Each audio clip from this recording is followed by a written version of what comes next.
డబ్బు ఇస్తానంటే మరి వాళ్ళకన్నా మా ఆశే కదా. అలాగే ఆశతో వేసాం. ఆ వేసి ఆయన అన్ని డబ్బుల్లో ఖజానాలో డబ్బులు లేవన్నాడండి. ఇప్పుడు ఇదేంటి మీరు చెప్తున్నాం కదా సార్, ఎక్కుతున్నాం అంటే మేము పల్లెకి వెళ్తున్నాం అండి.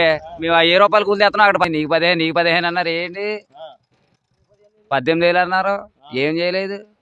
మరి ఇంకెప్పుడు చేస్తారండి పరిపాలన? అప్పుడే 6 నెలలు 7 నెలలు అయిపోతుంది. ఇవ్వలేదండి. 18,000 ఇవ్వలేదు. 1500 అన్నారు. 1500 ఇవ్వలేదు. సిలిండర్లు అన్నారు. డబ్బులు పడలేదు. పడలేదండి. బుక్ చేసుకున్నా పడలేదండి. ఎందుకు పడలేదంటారు? ఏమంటే ఆన్లైన్ లో బుక్ చేసాను, పెట్టాం, డబ్బులు రాలేదు. మేము డబ్బులు పెట్టి కొనుక్కున్నాం. ఇక్కడ పిఠాపు నియోజకవర్గంలో మీరు ఉన్నారు, ఇక్కడ డిప్యూటీ సీఎం పవన్ కళ్యాణ్ గారు ఉన్నారు. ఏ విధంగా మీకు అందుబాటులో ఉంటున్నారు? రోడ్డు అంటే వచ్చి రోడ్డు నుంచి పోతున్నారు సార్. అసలు వస్తున్నారా? మాలు రోడ్డు అంటే మెయిన్ రోడ్డు అని పోతున్నారండి. ఈ సమస్యలు ఏమైనా తెలుసుకుంటున్నారా? మాకు తెలిసిపోయాక ఆగితే కదండి. ఆగి అడిగితే అమ్మ మీకు ఎలాగ ఉందా ఏంటని అడిగితే చెప్తామండి. మేమే చెప్పండి సార్. అయితే మీరు పిఠాపు నియోజకవర్గంలో మీరు ఇబ్బందులు పడుతున్నామండి. మరి అందరూ పడుతున్నామండి. తర్వాత కూటమి ప్రభుత్వం వచ్చాక కొట్టడం నేర్చుకున్నారండి. కొట్టడమే పరిపాలన అంటే అది చాలా బాగా చేస్తున్నారు. అది సార్. యువతకి 20 లక్షల ఉద్యోగాలు ఇస్తాము మేము వస్తే అన్నారు. ముందు 14 సంవత్సరాలు ఇచ్చారా సార్. ఇప్పుడు ఇవ్వనాకే సార్ అన్ని దొంగ మాటలు అండి. అవి దొంగ మాటలు. చూసాం కదండి 14 సంవత్సరాలు చూసినా ఎందుకు ఓట్లేసి మరి కేజీ బంగారు ఇస్తానంటే మరి ఆశ కదా మాకు. అదండి మరి ఆశే కదా. అది సార్. దానికోసం మేము ఆశపడ్డాం. అంటే జగన్ గారు 13 ఇస్తున్నాడు, ఆయన 15 ఇస్తున్నాడు అని ఆశపడ్డాం. ఈ 13 పోయింది, ఆ 20 పోయి. అదండి మొత్తం అన్ని పోయి నష్టపోయండి. ప్రపంచంలోనే పిఠాపు నియోజకవర్గం సింగపూర్ కంటే బెటర్ గా చేస్తాను ఈ నియోజకవర్గాన్ని అని పవన్ కళ్యాణ్ గారు అన్నారు. అంటున్నారండి. పవన్ కళ్యాణ్ గారు వచ్చిన గోతులు కప్పెట్టేసి వెళ్ళిపోతున్నారండి రోడ్లు. అంతేండి. మాటలు సంవత్సరాలు అయితే పనులు అవ్వండి. అంటే ఆయన వచ్చినప్పుడు రోడ్డు శుభ్రం చేస్తున్నారు, అక్కడి నుంచి మరీ మామూలుగా ఉంటున్నాయండి. అదండి. రైతు భరోసా ఇస్తా అన్నారు. అలాగే 10,000 కాదు, జగన్ గారు 10,000 ఇస్తారు, మేము 20,000 ఇస్తా అన్నారు. ఏమేవారు సార్ అంత మోసం అండి. ఆయన 13,500 ఇచ్చేవారు, ఈయన 20,000 ఇస్తాడు. అవి కూడా పోయి కదండి. 13 పోయి 25 పోయి. ఏం లేదండి, ఇవ్వలేదండి. ఏం పడలేదు సార్. మోసం అండి, మోసమే. ఈ మోసానికే లొంగిపోరు జనాలు. డబ్బు ఇస్తానంటే మరి వాళ్ళకన్నా మా ఆశే కదా. అదండి ఆశే కదా. ఇప్పుడు 600 1000 రూపాయలు ఇస్తానంటే మరి ఆశే కదండి. అలాగే ఆశతో వేసాం. ఆ వేసి ఆయన అన్ని డబ్బుల్లో ఖజానాలో డబ్బులు లేవన్నాడండి. ఇప్పుడు ఇదేంటి మీరు చెప్తున్నాం కదా సార్, ఎక్కుతున్నాం అంటే మేము పల్లెకి వెళ్తున్నాం అండి. మేము 10 రూపాయలు కూలి తెస్తున్నాం, అక్కడ 1200 ఇస్తాను అంటున్నాడు. దానికి వెళ్తున్నాం.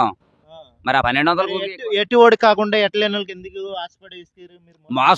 మోసపడి మాటలు కదండి. మరి 20,000 ఇస్తానంటే మరి ఆశ కదండి. మరి సీఎం గారు వచ్చారు, డిప్యూటీ సీఎం గారు వచ్చారు కదా, ఆయన ద్వారాగానే చేస్తారనుకున్నాం. ఆయన ఈయన ఒకటి అయిపోయి అంశాలు ఉన్నాయండి. 20 లక్షల ఉద్యోగాలు ఇస్తా అన్నారు. ఉన్న జాబులు తీసికండి ఉంటే చేయనండి. ఏం ఉండవండి. ఖజానాలో డబ్బులు లేదంటున్నారండి ఏమన్నా అంటే. అదండి. ఏం బాగాలేదు సార్. కోట వస్తుంది ఇదేమంటారండి. 15,000 అన్నారు, అవి లేవండి. ఈ గ్యాస్ బండ్లు అన్నారు, అవి లేవు, డబ్బులు లేవండి. ఏమి ఇస్తలేదు సార్. ఏమీ లేవు సార్. పడలేదా? మీరు బుక్ చేసుకున్నారా? బుక్ చేసుకున్నా ఏం పడలేదు, చెక్ చేసుకోలేదు. కూటమి ప్రభుత్వం వచ్చిన తర్వాత ధరలు తగ్గిస్తాం మేము వస్తే, నిత్యావసర వస్తువులు కానీ, నూనె ప్యాకెట్లు కానీ, ఉల్లిపాయలు కానీ. అది ఏం తగ్గించలేదు సార్. అన్ని హై రేట్లు అయిపోయి సార్. ఏం తగ్గించలేదు సార్. నీకు 1500 ఇస్తున్నారు, ఇవ్వలేదు. నిరోధక బుద్ధి చేస్తున్నా, చేయలేదు. అమ్మఒడి లేదు కదా. నెక్కిదాకా మాట, నెగ్గిన ఒక మాట కదా.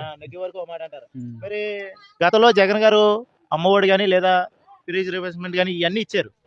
జగన్ అయితే చెప్పిన చేశాడు. మరి ఆయన కాదని డిప్యూటీ సీఎం పవన్ కళ్యాణ్ గారు వచ్చారు, గెలిపించుకున్నారు. ఆయన అందుబాటులో ఉంటున్నారా? అందుబాటులో అయితే ఫిడారు ఒకసారి రాలేదు. మరి ఏదో ఒకసారి కూటమి ప్రభుత్వం వచ్చిన తర్వాత రేట్లు తగ్గిస్తామన్నారు. పెరిగా తగ్గలేదు కదా. ధరలు పెరిగాయి. ఎక్కడానికి ఎన్ని అంటారా? పెరిగాయి, తగ్గలేదు కదా ఎక్కడ. కరోనాలో అయితే జగన్ అయితే బోల్డ్ ఇచ్చాడండి. ఇప్పుడు కూడా వర్షాల్లో కూడా మాకు ఎవరు కూడా ఆదుకోలేదండి తెలుసా. కరెంట్లు లేక చీకట్లో పడి ఉన్నాం. కరెంట్ బిల్లు కట్టపోతే వెళ్ళిపోతున్నారండి. ఏం చేస్తారు పవన్ కళ్యాణ్? నాశనం అయిపోయాం అంతే. అది ఎలా చేసిందో జరిగిందండి. ఇంక మేమేం చెప్తాండి, మేము ఒక్కరితో అయిపోతుంది ఏంటండి అదంతా. అందరూ పంపుతానన్నారండి. మాకు అందరికి ప్రతి ఆడమనిషి కల్లా పంపుతానన్నారు. ఒక్క పావల కూడా ఇవ్వలేదండి. ఆడేవలేదు. నన్ను తీసేమానండి.